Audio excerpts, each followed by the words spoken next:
नमस्कार साथियों, आज हम बात करेंगे व्यावसायिक शिक्षा संचालित विद्यालयों में आयोजित होने वाली एक महत्वपूर्ण गतिविधि हब एंड स्पोक मॉडल पर। आइए सत्र 24-25 में जारी दिशा निर्देशों में क्या महत्वपूर्ण चेंजेज हुए हैं। वर्तमान में व्यावसायिक शिक्षा संचालित 244 विद्यालय ऐसे हैं जो हब एंड स्पोक मॉडल के रूप में संचालित हैं। हब एंड स्पोक मॉडल का तात्पर्य यह है कि एक ऐसा विद्यालय जहां पर वोकेशनल शिक्षा के लैब स्थापित है उसको हब विद्यालय के नाम से जाना जाता है, तथा उसके निकटतम जो विद्यालय है जहां पर लैब नहीं है उस विद्यालय को उस लैब वाले विद्यालय से जोड़ दिया गया है। इस प्रकार के कुल 244 विद्यालय हैं, जिनमें 50 विद्यालय 2021-22 में अनुमोदित हुए थे और 194 विद्यालय 2022-23 में प्रारंभ हुए थे। हालांकि इस सत्र के लिए भारत सरकार ने उन विद्यालयों को अनुमोदित नहीं किया और न ही उनके लिए बजट अप्रूव्ड किया। तो इस संबंध में कुछ निर्देश इस प्रकार के हैं कि सत्र 24-25 में स्पोक विद्यालय जहां पर लैब नहीं है में कक्षा 10 व 12 के विद्यार्थियों को ही व्यावसायिक शिक्षा में एडमिशन दिया जाना है। कहने का मतलब ये है कि जो विद्यार्थी कक्षा 9 से 10 में चले गए हैं और 11 से 12 में चले गए हैं और बोर्ड की कक्षा में जो अध्ययनरत हैं उन्हीं विद्यार्थियों का उन विद्यालयों में अध्ययन कराया जाना है, केवल स्पोक विद्यालय में लागू होगा। अतः उनमें कक्षा 9 व कक्षा 11 में किसी भी प्रकार का कोई एडमिशन नहीं देना है। स्पोक विद्यालयों के विद्यार्थियों को व्यावसायिक शिक्षा प्रदान करने हेतु तो हब विद्यालय की लैब का उपयोग करना होता है, अर्थात जिस विद्यालय में लैब है निकटतम वाली उस विद्यालय में स्पोक विद्यालय के विद्यार्थी जो प्रैक्टिकल कार्य करने के लिए उसी लैब का उपयोग करेंगे।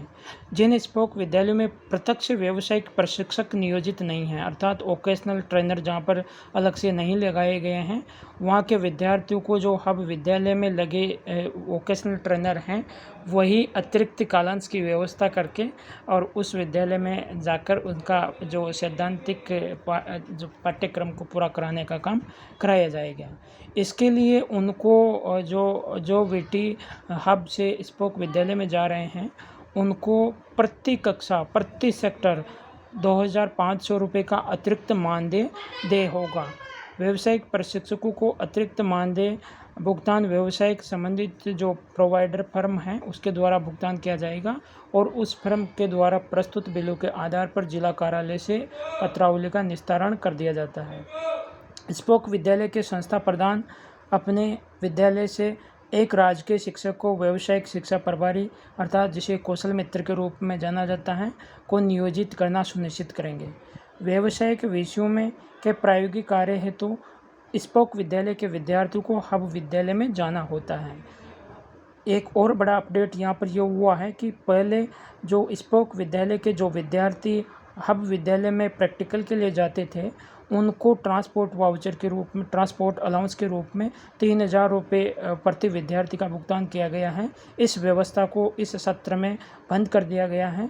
इसके लिए एक जो वैकल्पिक व्यवस्था प्रारंभ की गई है जिसमें स्पोक विद्यालय को कार्यालय मद में जितनी राशि जारी की जाएगी उसी मद से जो विद्यार्थियों को हब विद्यालय की लैब तक ले जाने का दायित्व संबंधित स्पोक विद्यालय के संस्था प्रधान का रहेगा।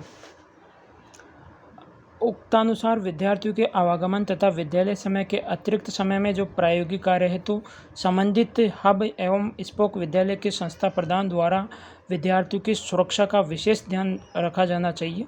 सैद्धांतिक पाठ्यक्रम का अध्ययन व्यावसायिक प्रशिक्षक द्वारा स्पोक विद्यालय में ही करवाया जाएगा तथा प्रैक्टिकल के लिए वह हब विद्यालय में जाएगा। इसके लिए दोनों हब एंड स्पोक विद्यालय के संस्था प्रधान आपसी समन्वय से कालांश की व्यवस्था इस प्रकार से करेंगे कि दोनों जगह पर्याप्त रूप से अध्यापन की व्यवस्था सुनिश्चित हो सके।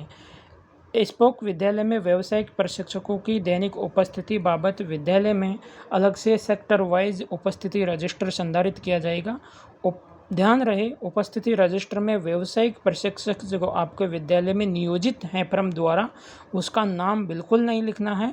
केवल उस सेक्टर का नाम लिखना है जिसमें वो कार्य कर रहा है, और कौन सी फर्म का है उस फर्म का नाम उस रजिस्टर में उस सेक्टर के नीचे अंकित कर दिया जाएगा। अतिरिक्त मानदेय उपस्थिति पत्रक संबंधित संस्था प्रधान द्वारा जारी किया जाएगा। उसी के आधार पर उसके मानदेय का भुगतान जिला स्तर से किया जाता है। अवकाश की अतिरिक्त अनुपस्थिति होने पर स्पोक विद्यालय में व्यावसायिक प्रशिक्षकों को देय अतिरिक्त मानदेय राशि में आनुपातिक कटौती की जानी है। स्पोक विद्यालयों में व्यावसायिक प्रशिक्षक द्वारा बिना अनुमति के, ध्यान रहे, बिना अनुमति के यदि 4 कार्य दिवस वीटी अनुपस्थित रहता है, या दूसरी कंडीशन कि 7 कार्य दिवस अनुमति लेने के पश्चात यदि अनुपस्थित रहता है तो उसको 100 रुपये प्रति दिवस की पेनल्टी अध्यारोपित किया जाएगी, और उसी अनुरूप प्रशासनिक या हैंडलिंग चार्ज पे भी कटौती की जानी है। पिछले साल कई साथियों ने क्या किया था कि हब विद्यालय में जहाँ पर वीटी को 20,000 रुपये प्रति माह मानदेय देय होता है, तो वहाँ पर ये पेनल्टी की राशि अनुपस्थिति पर 500 रुपये प्रति दिवस के रूप में रहती थी। तो कुछ साथियों ने स्पोक विद्यालय में भी 500 रुपये प्रति दिवस के हिसाब से कटौती दी गई थी, जबकि इतना वेतन उनको मिलता भी नहीं है।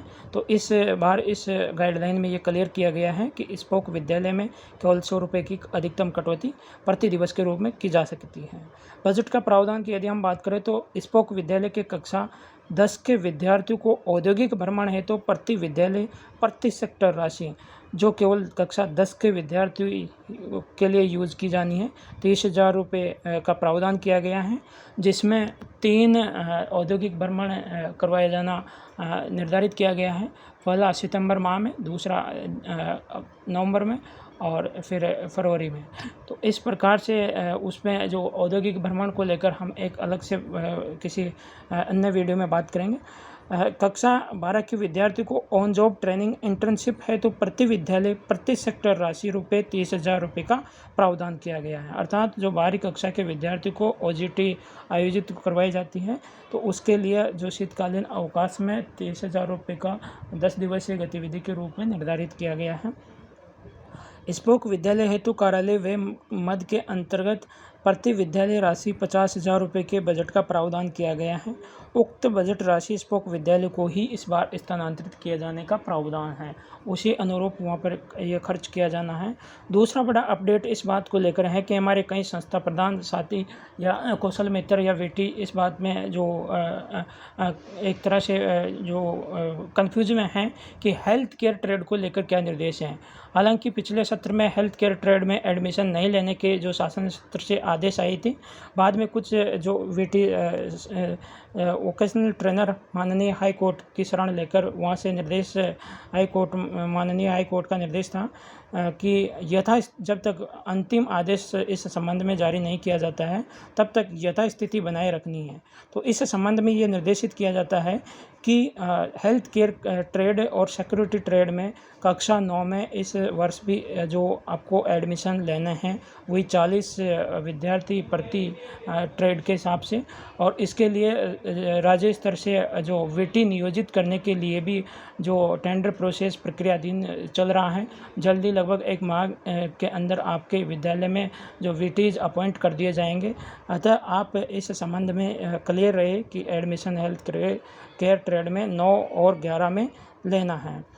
इसी तरह से अन्य अपडेट और अन्य अद्यतन जानकारी प्राप्त करने के लिए आप इस चैनल को सब्सक्राइब, लाइक तथा शेयर करें। धन्यवाद। जय हिंद।